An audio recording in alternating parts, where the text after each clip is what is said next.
नमस्कार। हमारा देश और पूरा विश्व आज कोविड-19 की चुनौती का सामना कर रहा है। कोविड-19 अभी खत्म नहीं हुआ है। ऐसे में हमारा फर्ज है कि हम सतर्क रहें। इसलिए जब तक दवाई नहीं तब तक कोई ढिलाई नहीं। कोरोना से बचाव के लिए जरूरी है नियमित रूप से हाथ धोना, मास्क पहनना और आपस में उचित दूरी बनाए रखना। याद रखिए, 2 गज दूरी, मास्क है जरूरी। खांसी, बुखार या सांस लेने में कठिनाई होने पर हेल्पलाइन नंबर 1075 पर संपर्क करें। डियर स्टूडेंट्स, क्लास 12th, आज हम 12th फिजिक्स के चैप्टर 12 में, अध्याय 12 में परमाणु के अंतर्गत बोर के परमाणु मॉडल का अध्ययन करेंगे और इसमें कुछ डेरिवेशंस करेंगे। देखिए, आपने इस चैप्टर में सबसे पहले थॉमसन के परमाणु मॉडल को पढ़ा और उसके बाद रदरफोर्ड के परमाणु मॉडल को पढ़ा। इसके बाद बोर ने अपना परमाणु मॉडल दिया। वैज्ञानिक नील्स हेनरिक डेविड बोर ने रदरफोर्ड के परमाणु मॉडल के अनुसार परमाणु अस्थायी है और यह मॉडल परमाणु के रेखीय स्पेक्ट्रम की व्याख्या करने में अक्षम है।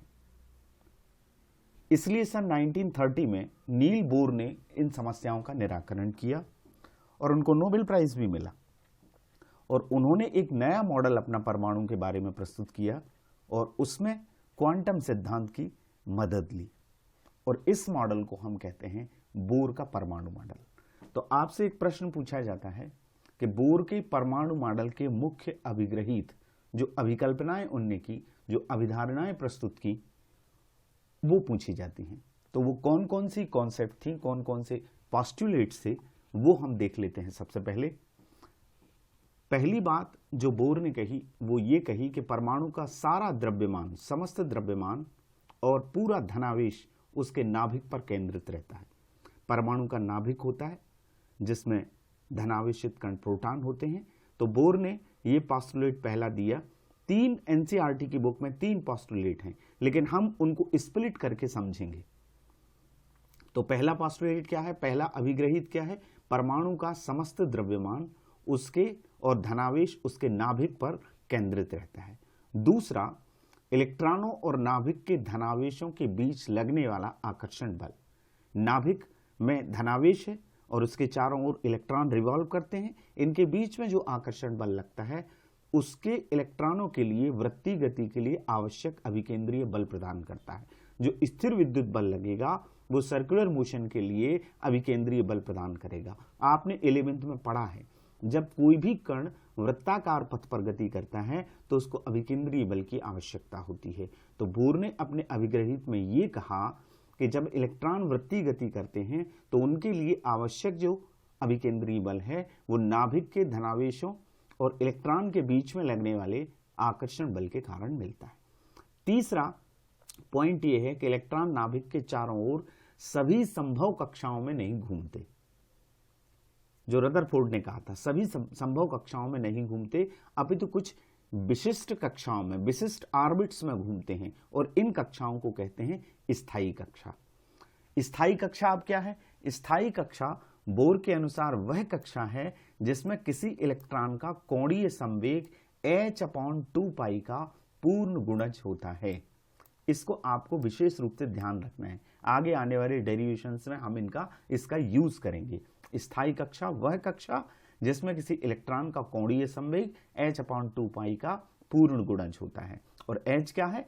प्लांक कांस्टेंट है। ये क्वांटम थ्योरी की उसने मदद से ये बोर मॉडल प्रस्तुत किया था। h की वैल्यू क्या होती है? विकिरण की द्वैतीय प्रकृति में आपने इसे पढ़ा है 6.63 × 10⁻34 जूल × सेकेंड। इसी पॉइंट को हम फिर से देखते हैं। क्या है वो? स्थायी कक्षा वह कक्षा है, यदि आपसे 1 नंबर में पूछा जाए स्थायी कक्षा क्या है, तो स्थायी कक्षा वह कक्षा है जिसमें इलेक्ट्रॉन का कोणीय संवेग h/2π का पूर्ण गुणज होता है। इसका मतलब हम ये कह सकते हैं, पूर्ण गुणज जैसे क्वांटीकरण आपने फर्स्ट चैप्टर में पढ़ा है, Q ± NE, n जहां 1 2 3 नंबर होता है, तो हम ये कह सकते हैं कि कोणीय संवेग जो L होता है वो क्वांटित होता है। तो L की वैल्यू क्या हो जाएगी? पूर्ण गुणज होगा h/2π का कोणीय संवेग। कोणीय संवेग को हम L से शो करते हैं, तो L = NH/2π। ये हमारा इक्वेशन फर्स्ट, और n क्या हो गया, जहां 1 2 3 ये मुख्य क्वांटम संख्याएं हैं या कक्षा का नंबर, मेन क्वांटम नंबर है। और ये जो इक्वेशन 1 है L is equal to NH/2π, इसको क्या कहते हैं, बोर का क्वांटम प्रतिबंध। ठीक है। नेक्स्ट पांचवा, जब इलेक्ट्रॉन उच्च ऊर्जा वाली स्थायी कक्षा से निम्न ऊर्जा वाली स्थायी कक्षा में संक्रमण करता है, जाता है, तो वो एक फोटान उत्सर्जित करता है और उस फोटान की ऊर्जा hν होती है। पिछले द्रव्य की द्वैती विकिरण की द्वैती प्रकृति वाले चैप्टर में आपने फोटान थ्योरी को समझा है, वही क्वांटम थ्योरी है। तो जब इलेक्ट्रॉन ट्रांजिशन करता है हाई एनर्जी स्टेट से लो एनर्जी स्टेट में, तो वो फोटान इमिट करता है और उस फोटान की एनर्जी होती है hν, और hν का मान प्रारंभिक और अंतिम अवस्थाओं की ऊर्जाओं के अंतर के बराबर होता है। हमें इस तरह से इसको लिख सकते हैं, hν is equal to EI minus EF, ये इनिशियल एनर्जी और ये फाइनल एनर्जी, इन दोनों के अंतर के बराबर होगी फोटान की ये ऊर्जा, और EI का मान EF से ज्यादा होगा। ये जो इक्वेशन 2 है hν is equal to EI minus EF, इसको बोर का आवृत्ति प्रतिबंध कहते हैं। ये क्वांटम प्रतिबंध है, L is equal to NH/2π, ध्यान रखें, और ये आवृत्ति प्रतिबंध है hν is equal to EI minus EF। ये बोर के पास्टुलेट से, बोर के मॉडल के अभिग्रहित थे।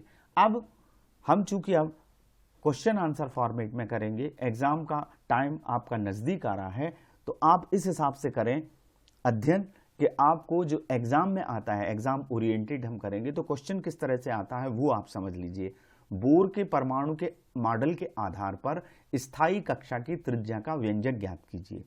ये इस प्रकार से भी आ सकता है कि सिद्ध कीजिए कि बोर की किसी स्थायी कक्षा की त्रिज्या n² के अनुक्रमानुपाती होती है। और ये एक और तरीके से आ सकता है, बोर त्रिज्या के लिए व्यंजक ज्ञात कीजिए। तो ये डेरिवेशन अब हम निकालेंगे। ठीक है, ये डेरिवेशन कैसे निकलेगा, हमने ये मान लिया कि एक इलेक्ट्रॉन है, उसका द्रव्यमान क्या है, स्मॉल m है, और यह r त्रिज्या की nवीं कक्षा में v चाल से गति कर रहा है। तो हमने अभी पढ़ा कि उसका कोणीय संवेग क्या होता है।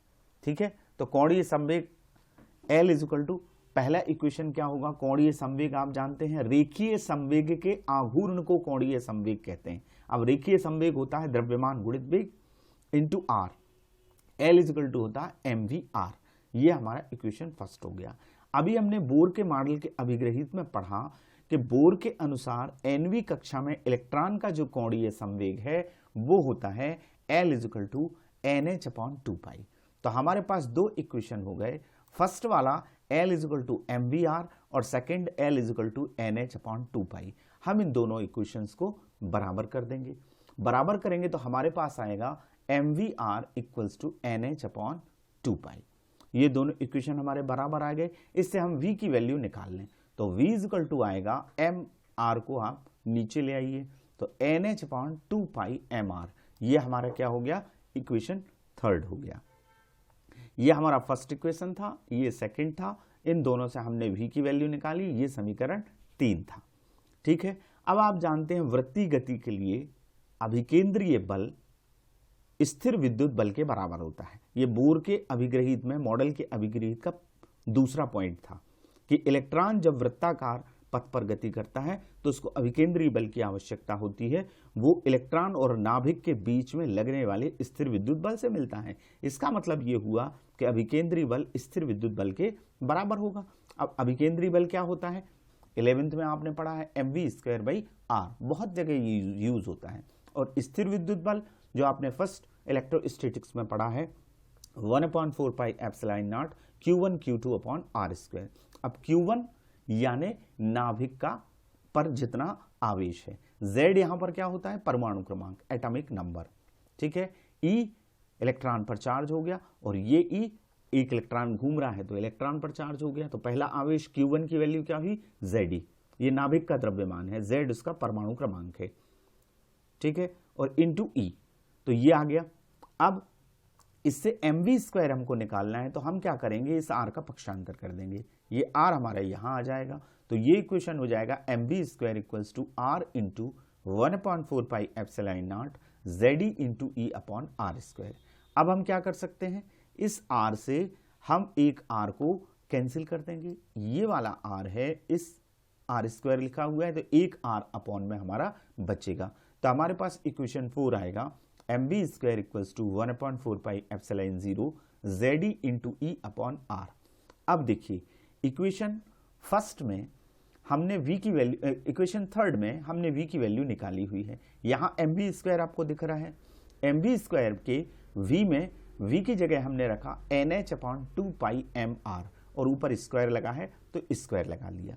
ठीक है, आगे चलते हैं, इसको हम सॉल्व कर लेते हैं। m, इसको खोलेंगे स्क्वायर को तो यहाँ आएगा n स्क्वायर, h स्क्वायर, इस 2π का स्क्वायर होगा तो 4π स्क्वायर, m स्क्वायर और ये r का स्क्वायर r स्क्वायर, ये इतना आ गया। इस तरफ यही रहेगा 1/4πε जेड ई का ई में इंटू हुआ तो Z E square upon I. अब क्या होगा, ये एक m है, इससे m स्क्वायर का एक m कैंसिल होगा तो कोई परिवर्तन नहीं है। यहां पर 4πε0 और यहां r स्क्वायर लिखा हुआ है, ये जो r है वो यहां आ गया, n स्क्वायर h स्क्वायर, ये r को हम यहां ले आए, ये क्रॉस मल्टीप्लीकेशन कर दिया 4π स्क्वायर एम आर स्क्वायर। ठीक है, अब ये जो इक्वेशन है, पूरा इक्वेशन हमें त्रिज्या निकालनी है तो हमने इस इक्वेशन को पलट दिया। इस इक्वेशन को जब हमने ऊपर किया तो ये संख्याएं भी पलट जाएंगी, तो ऊपर आ गया 4π square M R square N square H square R, 4πε0 ऊपर गया, जेड ई स्क्वायर नीचे आ गया। अब क्या होगा, आर हमको निकालना है तो हमने क्या किया, इस आर से इस आर स्क्वायर के एक आर को तो काट दिया, पक्षांतर कर दिया, तो एन स्क्वायर एच स्क्वायर ऊपर चला गया और ये 4π स्क्वायर एम नीचे आ गया, जेड ई स्क्वायर यहाँ है, तो हमारे पास आ गया 4πε0 एन स्क्वायर एच स्क्वायर, ये यहाँ से गया 4π square M Z E square. ठीक है, अब हम इसको सॉल्व करते हैं, सॉल्व करेंगे तो हमारे पास आएगा r equals to ε0 N square H square pi M Z E square. कैसे आया, देखिए ये 4π से ये 4 कैंसिल होगा और ये पाई में से एक पाई बचेगा, तो ये पाई बचा है नीचे, ये देखिए ऊपर बचेगा ε0 एन स्क्वायर एच स्क्वायर, नीचे बचेगा पाई एम जेड ई स्क्वायर। ये त्रिज्या का फार्मूला है। इसका मतलब ये हुआ कि r जो है स्थायी कक्षा की त्रिज्या n स्क्वायर के समानुपाती होती है, ये सिद्ध हो गया और ये फार्मूला भी आ गया। हम ये कह सकते हैं कि इस प्रकार किसी स्थायी कक्षा की त्रिज्या मुख्य क्वांटम संख्या n क्या है, मुख्य क्वांटम संख्या है, कक्षा का नंबर है KLM, ये क्वांटम नंबर होते हैं, मेन क्वांटम नंबर, n के वर्ग के अनुक्रमानुपाती होती है। प्रश्न किसी भी तरीके से आए, आपसे स्थायी कक्षा की त्रिज्या का सूत्र निकलवाया गया है तो ये आएगा। हाइड्रोजन परमाणु के लिए परमाणु क्रमांक Z = 1 होता है, तो हम इसको लिख सकते हैं ε0 n square h square pi m e square, Z की वैल्यू 1 आ जाएगी। नेक्स्ट, अब हमारे पास बोर त्रिज्या का यदि हमें कैलकुलेशन करना है, कैलकुलेशन करने के लिए कहा गया, गणना करने के लिए कहा है कि बोर त्रिज्या की वैल्यू कितनी होती है, तो हम इन सबके इसमें मान रख देंगे। कैसे करेंगे, देखिए हाइड्रोजन परमाणु के लिए हमने जैसा कि बताया कि Z होता है 1 और प्रथम के कक्षा के लिए त्रिज्या सबसे कम होती है और इस कक्षा की त्रिज्या को हम क्या कहते हैं, बोर त्रिज्या। यहाँ पर n का मान यदि हम 1 रख दें तो सबसे कम त्रिज्या आएगी और उसको हम A0 से व्यक्त करते हैं। तो यहाँ हमने Z की वैल्यू 1 रखी और n की वैल्यू भी हमने 1 रखी, तो ऊपर आएगा ε0 h square pi m e square. ये जो है ये बोर त्रिज्या कहलाती है। हाइड्रोजन परमाणु में प्रथम कक्षा की त्रिज्या जो कि सबसे कम होती है उसको हम क्या कहते हैं, बोर त्रिज्या कहते हैं और इसे A0 से A0 से व्यक्त करते हैं। इस फार्मूले को भी याद रखिएगा और ये स्थायी कक्षा की त्रिज्या है। ठीक है, अब बोर त्रिज्या का कैलकुलेशन हम करते हैं। यहां पर जो हमारा फार्मूला है बोर त्रिज्या का हाइड्रोजन परमाणु के लिए जो हमने निकाला, उसमें Z का मान 1 रखा, N का मान 1 रखा। अब हम इसमें कैलकुलेशन करेंगे, वैल्यूज रखेंगे। तो हमने अभी क्या किया, फार्मूला तो ये है, 4π का हमने ऊपर गुणा कर दिया और 4π का नीचे भाग दे दिया, तो हमारे पास इक्वेशन कुछ इस तरह से हो जाएगा 4π ε0 h square 4π square m e square. Easily हम उसको कैलकुलेट कर पाएंगे। h आप जानते हैं प्लांक कांस्टेंट होता है, जिसकी वैल्यू होती है 6.63 into 10⁻⁻34 joule into second. Electron का द्रव्यमान m इज इक्वल टू होता है मास 9.1 इंटू 10⁻31 kg। इलेक्ट्रॉन पर जो चार्ज होता है वो आपको मालूम है 1.6 इंटू 10⁻19 कूलाम होता है। पाई की वैल्यू 3.14 होती है। अब ये इसलिए किया हमने कि 1/4 पाई एप्सिलॉन नॉट की वैल्यू फर्स्ट यूनिट से आप पढ़ रहे हैं वो होती है 9 इंटू 10⁻9 1/4 पाई एप्सिलॉन नॉट की।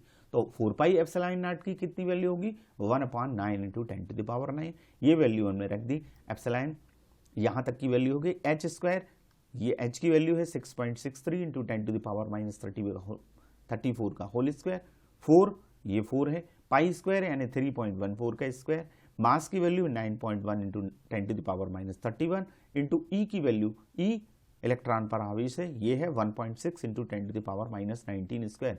पिछले चैप्टर्स में, पिछली यूनिट्स में सारी ये वैल्यूज आप पढ़ चुके हैं और आप इन वैल्यूज को ध्यान भी रखें, क्योंकि आप जब न्यूमेरिकल करते हैं, डेरिवेशन करते हैं, कोई वैल्यू निकालते हैं, कोई कैलकुलेशन करते हैं, तो ये सारी वैल्यूज आपको पता होना चाहिए। प्लांक कांस्टेंट का मान क्या है, इलेक्ट्रॉन का मास कितना होता है, इलेक्ट्रॉन पर चार्ज कितना होता है, 1/4 पाई एप्सिलॉन नॉट की वैल्यू क्या है, ये सब आप जब वैल्यू रख के कैलकुलेट करेंगे तो हमारे पास जो वैल्यू आती है वो आती है 0.53 इंटू 10⁻10 मीटर।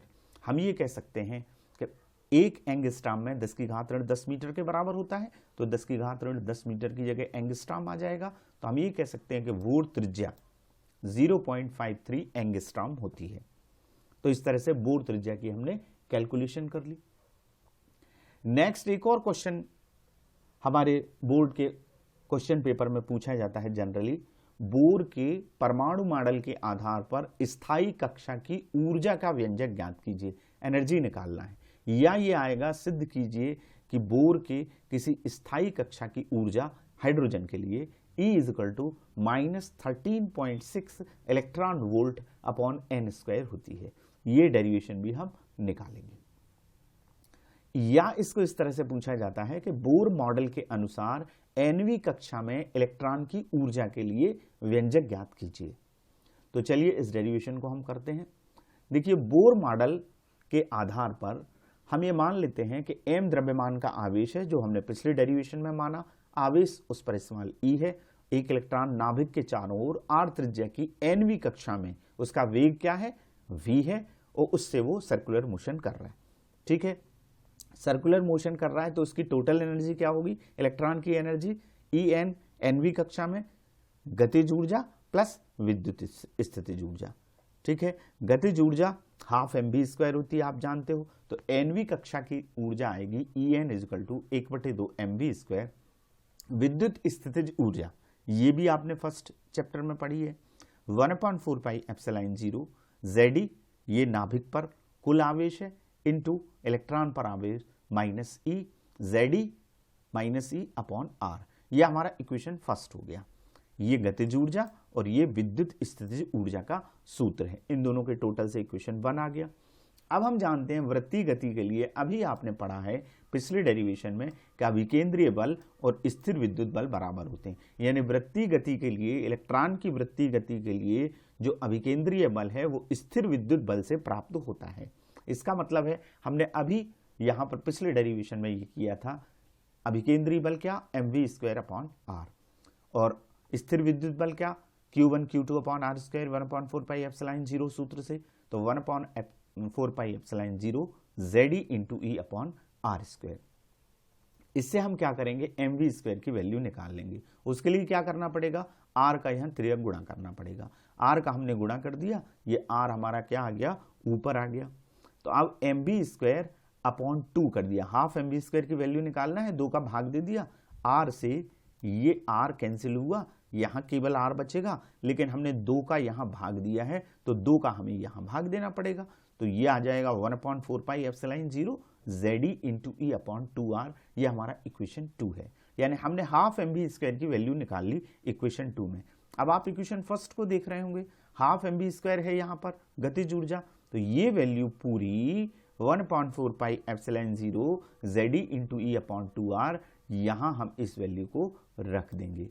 ठीक है, इस इक्वेशन में रख देंगे फर्स्ट में, तो हमारे पास आ जाएगा En equals to 1/4πε0 Ze into E upon 2r, ये value, plus 1/4πε0 into Ze into minus E by R. ठीक है, नेक्स्ट हम आगे चलते हैं। ये हमारे पास आया जब हमने गतिज ऊर्जा की वैल्यू निकाल के समीकरण 2 से समीकरण 1 में रखी। अब हमने क्या किया, यहां इंटू कर लिया, Z की वैल्यू हमने 1 रख दी। हम हाइड्रोजन के लिए बात कर रहे हैं, तो Z की वैल्यू क्या हो जाएगी, 1 हो जाएगी। ऊपर E इंटू ई स्क्वायर आ गया, ये 4 इंटू 2 8 हो गया, पाई एप्सिलॉन 0 r, और ये माइनस है, यहाँ Z की वैल्यू 1 है तो E square upon 4 pi epsilon 0 r। अब आप क्या करेंगे, ये 1 के Z के लिए परमाणु क्रमांक 1 है तो Z की वैल्यू तो 1 होगी। अब इससे क्या आ गया, माइनस आ गया। इसको आप सॉल्व करेंगे तो क्या करेंगे, एलसीएम लेंगे, या आप कॉमन निकाल लें, इसको एलसीएम लेंगे तो 8 pi epsilon nought R LCM आएगा, लघुत्तम आएगा। यहां इससे भाग देंगे तो ई स्क्वायर, और यहां आएगा -2e², तो -2e² में से ई स्क्वायर घटेगा तो -e², और एलसीएम इन दोनों का क्या आया, 8 पाई एप्सिलॉन नॉट आर। ये हमारा इक्वेशन 3 है, ये ऊर्जा है। यहां तक आ गए हम। अब हमने इक्वेशन 4 में त्रिज्या अभी पिछले डेरिवेशन में निकाली। स्थायी कक्षा की त्रिज्या क्या होती है, एनवी कक्षा की, एप्सिलॉन 0 n² h² पाई me अपॉन पाई me²। ये इक्वेशन 4 है। अब यहां r की वैल्यू हम रखेंगे, 1/r है, ये r की वैल्यू ये है, तो इसको पलटा के हमने इसकी वैल्यू रख दी, तो यहां पाई me² ऊपर आएगा, e² n² h² नीचे, ये पलट के लिखाएगा इक्वेशन 4। अब इसको हम सॉल्व करते हैं तो क्या आता है, ये आएगा e² का e² में मल्टीप्लाई हुआ तो e की पावर 4 हो जाएगी, m, ये पाई से हम एक पाई को, इसको इस पाई को कैंसिल कर देंगे, 8 एप्सिलॉन 0 का स्क्वायर एप्सिलॉन नॉट, और एप्सिलॉन नॉट का इंटू हुआ तो epsilon not square n² h²।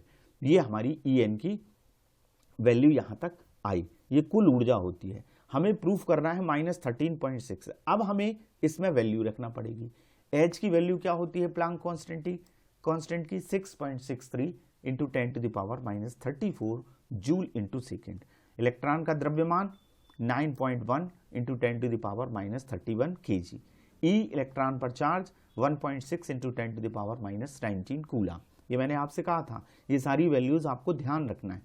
आप इसमें वैल्यू रखेंगे, इस पूरे समीकरण में m की वैल्यू रखें इतनी, E की वैल्यू रखें 1.6 इंटू 10⁻19 और 4 पावर लगाएं, और इस पूरे को सॉल्व करें तो यहां पर आता है -2.18 इंटू 10⁻18 अपॉन n², ये n² नीचे है, जूल। ठीक है, अब 1 जूल होता है 1.6 इंटू 10⁻19 इलेक्ट्रॉन वोल्ट के बराबर। ठीक है, तो हमें क्या करना है, इस जूल को यदि हम इलेक्ट्रॉन वोल्ट में कन्वर्ट करेंगे तो हम क्या करेंगे, यहां पर भाग दे देंगे, ये EV के बराबर आएगा, इसका 1.6 इंटू 10⁻19 का भाग दे देंगे। जब भाग देंगे तो ये -19 ऊपर जाएगा तो प्लस का 10 हो जाएगा, और 1.6 का भाग देंगे इसमें तो वो आता है 1.36 इंटू 10 कैसे आया, 10 की घात 19 को, ऋण 19 को आप ऊपर ले जाएंगे, प्लस का -18 इसमें से घटेगा तो 10 बचेगा, और 1.6 का इसमें भाग देंगे 2.18 में तो वो आएगा 1.36 इंटू 10। हम ये लिख सकते हैं 10 का मल्टीप्लाई करके, En equals to -13.6 upon n² electron volt. तो ये हमारा प्रूफ हो गया कि एक जो ऊर्जा होती है एनवी कक्षा की, स्थायी कक्षा की ऊर्जा, वो -13.6 अपॉन n² इलेक्ट्रॉन वोल्ट होती है। ये एनवी कक्षा की त्रिज्या है, स्थायी कक्षा की। एन का मान रख के हम अलग अलग कक्षाओं की ऊर्जा को निकाल सकते हैं। एन का मान 1 रखेंगे तो 13.6 इलेक्ट्रॉन वोल्ट आएगी। ठीक है, सबसे कम होती है ऊर्जा, और एन का मान 2 रखेंगे तो 4 का इसमें भाग हो जाएगा। इस तरह से हम इसको भी कैलकुलेट कर सकते हैं। तो आज हमने बोर के परमाणु मॉडल को समझा और उसके 2 डेरिवेशंस किए। एक हमने रेडियस निकाली, त्रिज्या निकाली, बोर त्रिज्या को समझा, और स्थायी कक्षा की ऊर्जा की गणना करी। अब आपको इन प्रश्नों को करना है और अपने मार्गदर्शी शिक्षक शिक्षिकाओं की सहायता से समझना है। Thank you very much.